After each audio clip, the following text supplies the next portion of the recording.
मैं Istanbul university से PhD कर रहा हूँ। मैं इथियस्ट हूँ। यहाँ 3 बाजुओं और 5 टांगों वाले लोग पैदा नहीं होने चाहें। क्या मुझे खुदा तक पहुँचाना उन माजूर लोगों की जिम्मेदारी है? क्या उसका पैदा करना और ये कहना कि मेरी मखलूक को चाहिए कि मुझे पहचाने, ये जाहिर नहीं करता कि वो हमारा मुहताज है? नहीं, इससे ये जाहिर नहीं होता। कुरान की एक आयत के मुताबिक वो जिसे चाहता है गुमराह कर देता है और जिसे चाहता है हिदायत दे देता है। फिर उसमें मेरा क्या कसूर है? वो मादे से बालतर है तो क्या मादे से बालतर होना खुद ब खुद खालिक कायनात के वजूद का सबूत नहीं है?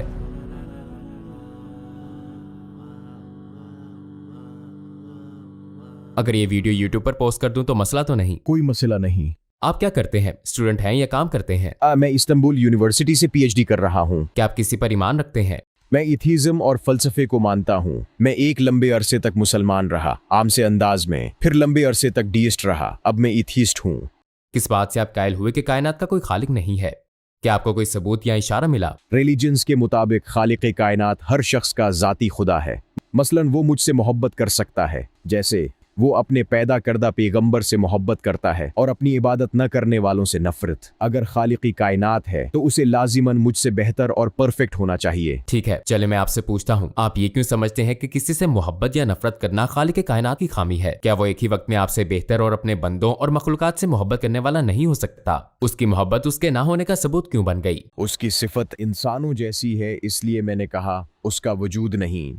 आपने कहा इंसानों जैसी। यहाँ मसला ये है कि खुदा लोगों को जाती अहमियत देता है, हम में सखावत भी मौजूद होती है। आपके ख्याल में ये चीजें हमें क्यों दी गई? क्योंकि इन एहसासात के साथ हम उसे समझ सकते हैं, हम अपने खालिक को पहचान सकते हैं। इन सिफात का इंसानों जैसा होना हकीकी नहीं है, उसने सिर्फ हमें एहसासात दिए हैं ताकि हम कंपेयर कर सकें। लेकिन जाहिर है ये एहसासात एक दूसरे से मुख्तलिफ होते हैं, हम उसकी जात का सिर्फ अकली अंदाजा लगा सकते हैं।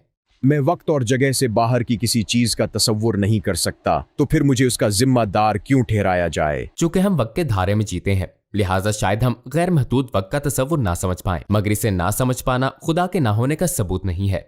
ये उसके होने का सबूत भी नहीं है। हमें उसके होने के बहुत से सबूत नजर आते हैं। मसलन आप क्या देखते हैं?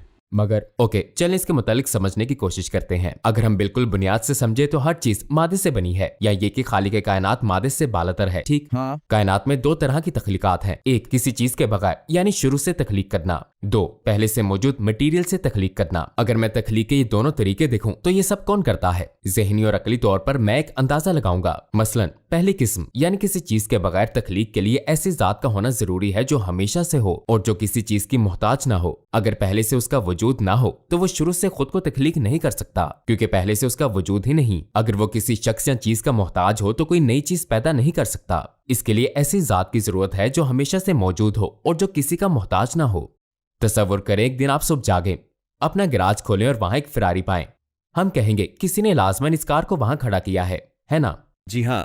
क्यों? क्योंकि हम जानते हैं कि फिरारी खुद से वहां पैदा नहीं हो सकती। इस बात को कोई भी आसानी से समझ सकता है। और अगर कायनात शुरू से वजूद में आई है तो हम कहेंगे कि ये किसी के एक्शन के बगैर खुद वजूद में नहीं आ सकती। हम कहेंगे ये वो जात है जो वक्त की कैद से आजाद है, जिसका हमेशा से वजूद था और जो किसी की मदद का मोहताज नहीं। अगर हम मादे को देखें तो वो बदलता रहता है। आप लॉ ऑफ एंट्रोपी जानते हैं, इसमें क्या होता है? मादा आहिस्ता आहिस्ता खत्म हो जाता है। जो चीज खत्म या तब्दील हो जाए वो हमेशा बाकी नहीं रह सकती, क्योंकि हमेशा रहने वाली चीज गैर महदूद, ना बदलने वाली और मुस्तकिल होती है। फिर मादे में वो खसूसियात भी नहीं है जिनकी मैं बात कर रहा हूँ, हमेशा बाकी रहना और किसी का मोहताज ना होना। हमने बिग बैंग से क्या समझा? मादा किसी चीज के बगैर वजूद में आया। कायनात फैल रही है। अगर कायनात फैल रही है तो टेप रिवाइंड करने पर क्या होगा? कायनात सिकुड़कर एक नुक्ता रह जाएगी और हम इब्तदा पर पहुंच जाएंगे। लिहाजा मादा खुद ये सब नहीं कर सकता था। दूसरा ये कि हम मटेरियल्स इकट्ठा करके एक इमारत खड़ी कर सकते हैं। दूसरे अल्फाज में ये दूसरी किस्म की तख्लीक है, मसलन मुसलसल तख्लीक और रोजाना लाखों मखलूकात का पैदा होना। ये तामीराती सरगर्मियां है। बिल्डिंग बनाने के लिए 4 खसूसियात लाजमन इकट्ठी होनी चाहिए। कौन सी?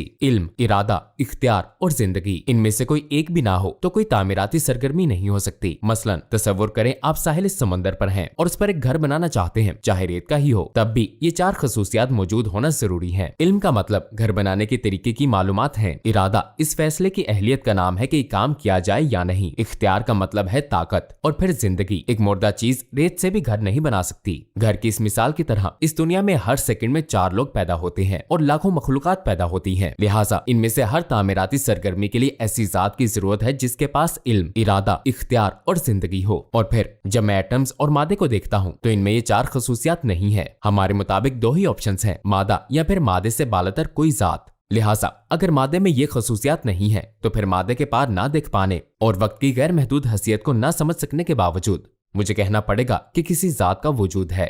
रोजाना 3,85,000 बच्चे जो इल्म, इरादा, इख्तियार और जिंदगी का हामिल है, जो वक्त और जगह की कैद से आजाद है और जो किसी चीज का मोहताज नहीं है, जो गैर फानी और हमेशा बाकी रहने वाला है, जो चीजों को इब्तिदा से तख्लीक करता है, वही है जो तामीराती सरगर्मियों के साथ दोनों तरह की तख्लीकात करता है। आप क्या कहते हैं? जैसा कि हमने पहले कहा था, ये काम करने वाला या तो मादा है या खालिक कायनात। क्या मादे का नाहल होना खालिक कायनात के वजूद का सबूत नहीं है? क्या आपका इशारा इस आयत की तरफ है कि खुदा ने कहा हो जा तो वो हो गई? हमने 2 तरह की तख्लीक के बारे में बात की। मेरा कहना यह है कि खालिक कायनात को दोनों पर इख्तियार है। कायनात का वजूद नहीं था, फिर उसने इब्तिदा से इसे तख्लीक किया। खुदा स्टेप बाय स्टेप तख्लीक कर रहा है। अगर हम सेब को देखें तो हम बीज बोते हैं, फिर वो बीज फौरन सेब नहीं बन जाता है ना? हाँ जी। अब खुदा उसे आहिस्ता आहिस्ता तख्लीक करता रहता है, यहाँ तक कि बीज सेब बन जाता है। आपके बोए हुए बीज का ताल्लुक बायोलॉजी के कवानीन से है। अगर माहौल मुनासिब हुआ तो कॉम्पल फूट जाएगी और वो बढ़ने लगेगा, फिर दरख्त बनेगा और उस पर फल लगेंगे। अगर माहौल ठीक न मिले तो वो नहीं बढ़ेगा। इसमें खालिक कायनात का क्या किरदार है? ये एक अच्छा सवाल है। आपने यहाँ एक चीज पर गौर नहीं किया। जिन चीजों को हम कवानीन कहते हैं वो दरअसल नाम है जो हमें खुदा के कायनात तख्लीक करने और इसे चलाने के बारे में बताते हैं। मसलन हम कहते हैं कवानीन अप्लाई किए जाते हैं और फिर बीज को फल बनने तक वक्त लगता है। दर हकीकत ये कवानीन उस तरतीब का नाम है जो हमें बताती है कि खालिक कायनात बीज को फल कैसे बनाता है। कानून खुद से कुछ नहीं करता। अगर कोई कानून मौजूद है तो पसे पर्दा कोई उस कानून के साथ कायनात चलाता है। फर्ज करें कि यहाँ स्मोकिंग पर पाबंदी है, हम यहाँ इशारा लटकाते हैं, हम यहाँ आकर स्मोकिंग करते हैं। अब क्या ये इशारा हमें सजा देता है? इशारा ऐसा नहीं कर सकता। सही, फिर कौन सजा देता है? कानून बनाने वाला ये सजा देगा। क्यों? क्योंकि कानून खुद से कुछ नहीं कर सकता। ये कानून जिसने बनाया, जो यहाँ इख्तियार रखता है, वही आकर सजा देगा और यहाँ का निजाम चलाएगा। इस मिसाल की तरह बायोलॉजी के कवानीन, फिजिक्स के कवानीन, कायनात के कवानीन खुद से कुछ नहीं कर सकते। अगर कोई कानून मौजूद है तो इन कवानीन को इस्तेमाल करने वाला होना भी जरूरी है। मसलन क्या मुझे मादी शक्ल में कानून दिखा सकते हैं कि फला कानून अपनी मादी शक्ल में है? मैं आपको सूरज का तुलू और गुरूब दिखा सकता हूँ, लेकिन ग्रेविटी नहीं दिखा सकता। आप ग्रेविटी नहीं दिखा सकते, क्यों? क्योंकि ये मादे से नहीं बनी। सही, ये चीजें यहाँ ग्रेविटी की वजह से मौजूद हैं, लेकिन मैं ये नहीं कह सकता देखो ये रही ग्रेविटी। मैं बिल्कुल यही कह रहा हूँ। क्यों?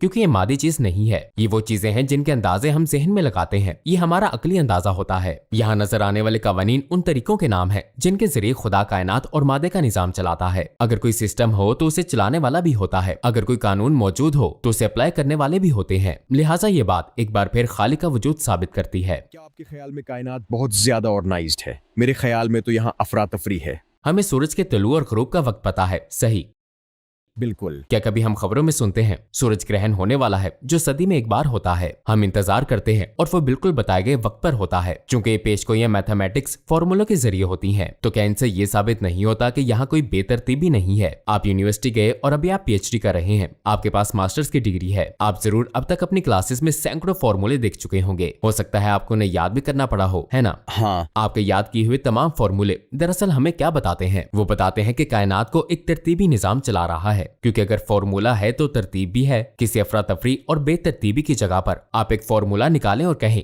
एक मिनट ठहरो, इस फॉर्मूले के मुताबिक फला काम हर वक्त इसी रफ्तार से होता है। क्या आप वहाँ कोई फॉर्मूला पेश कर सकते हैं? फॉर्मूले मुकम्मल तरतीब जाहिर करते हैं, आप ठीक कह रहे हैं, मगर फिर इस मुनज़्ज़म कायनात में 3 बाजुओं और 5 टांगों वाले लोग पैदा नहीं होने चाहें। पहले हमें खुद से पूछना होगा, क्या इस तरह के वाकयात 99% होते हैं? 1% या 1 मिलियन में सिर्फ एक के साथ अगर वो प्लान के मुताबिक जानबूझकर ऐसे 1% लोग पैदा करता है तो हम उसे खामी नहीं कह सकते। मसलन अगर मैं माइक्रोफोन लूं और इसे फोन की तरह इस्तेमाल करूं तो आप उसे खामी नहीं कह सकते। हाँ, हम इसे खामी नहीं कह सकते। ये फनी सी बात है, क्योंकि मसलन जब हम कागज या प्लेट की फैक्ट्री में जाते हैं, यहाँ तक कि उस प्लेट फैक्ट्री में भी 1000 में से 3 में खराबी होती है। चले 1000 में 5 फर्ज कर लेते हैं। आप एक इंडस्ट्रियल इंजीनियर हैं, आप बेहतर जानते हैं अगर खुदा एरर मार्जिन के साथ अमल करता है, अगर वो ऐसा करता है तो ये उसकी खामी है। अगर खुदा वो 1% किसी खास मकसद के लिए पैदा करता है तो फिर ये भी तरतीब का ही हिस्सा है और खामी नहीं है। अगर कोई अमल मकसद की तकमील करता हो तो वो तरतीब और परफेक्शन की तारीफ में आता है। कैसे? मसलन मैं ये माइक्रोफोन लूं और इसे फोन के तौर पर इस्तेमाल करूं, तो क्या मैं कह सकता हूं 1 मिनट ठहरो, इस फोन से कॉल नहीं हो सकती भाई, इसमें तो खामी है? नहीं, बल्कि अगर ये आवाज को कैप्चर न करे तब उसमें खामी होगी। ये खामी वाला तब होगा जब आवाज को अच्छी तरह कैप्चर ना करे। मगर मैं ये नहीं कह सकता मैं इससे कॉल नहीं कर सकता लिहाजा इसमें खामी है, क्योंकि इस माइक्रोफोन का मकसद आवाज को कैप्चर करना है, किसी को कॉल करना नहीं। अगर ये अपना काम कर रहा है तो फिर मैं नहीं कह सकता इसमें खामी है। आप लाइब्रेरी जाते हैं, क्या आप ये कहते हैं लाइब्रेरी में बहुत खामोशी है? क्या ये लाइब्रेरी की खामी है? नहीं, क्योंकि लाइब्रेरी का मकसद यही है, इसे खामोश जगह के तौर पर बनाया जाता है। इसे फितरी तौर पर ऐसा ही होना चाहिए। बिल्कुल। इसी तरह खुदा ने लोगों को एक मकसद के लिए पैदा किया है। वो मकसद क्या है? ताकि इंसान उसे पहचाने। मसलन हमें यहाँ बीमारियों का सामना करना पड़ता है ताकि हम अपने खालिक को अल शाफी, शिफा देने वाले की हैसियत से जान सकें। जब भूख का सामना होता है तो हम उसे अर्रज़ाक, रोजी देने वाले के तौर पर पहचान सकें। चूंकि खुदा ने कायनात अपनी पहचान करवाने के लिए बनाई, लिहाजा कोई भी तख्लीक जो हमें खुदा की पहचान करवाए, ऐसे लोगों की खबरें मिलना जो 3 बाजुओं और 2 सर के साथ पैदा हों, ना तो खालिक के ना होने का सबूत है और ना ही निजाम कायनात में खामी का। देखें लोग क्या करते हैं। हर नए बच्चे की पैदाइश पर लोग दुआ मांगते हैं। वो दुआ क्यों मांगते हैं? दुआ की जरूरत इसलिए पड़ती है कि लोग इन बीमारियों को नहीं जानते। दुआ मांगना तख्लीक के लाजमी मकासद में से एक है। लोगों को इबादत के लिए तख्लीक किया गया था, लिहाजा हम कह सकते हैं हर वो चीज जो लोगों को खुदा की पहचान करवाए और मोहताजी, कमजोरी और बीमारियों जैसे मसाइल जो लोगों को दुआ पर लगा दें, इस कायनात की तख्लीक के मकसद से बिल्कुल मुनासबत रखते हैं। अगर कोई चीज अपने मकसद के मुताबिक काम करे तो हम नहीं कह सकते कि उसमें खामी है।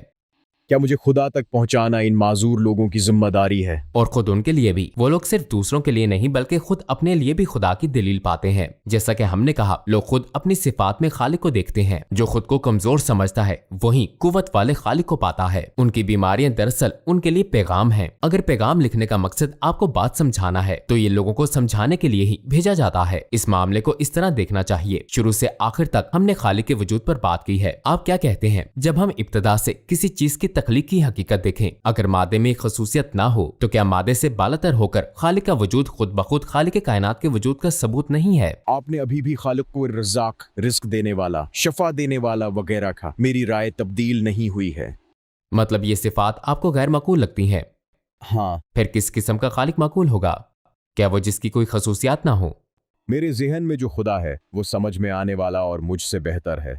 मेरा खुदा का तस्वुर आपसे बेहतर है। मसलन खुदा की एक सिफ़त अस्समद है। वो किसी जानदार या बेजान का मोहताज नहीं है।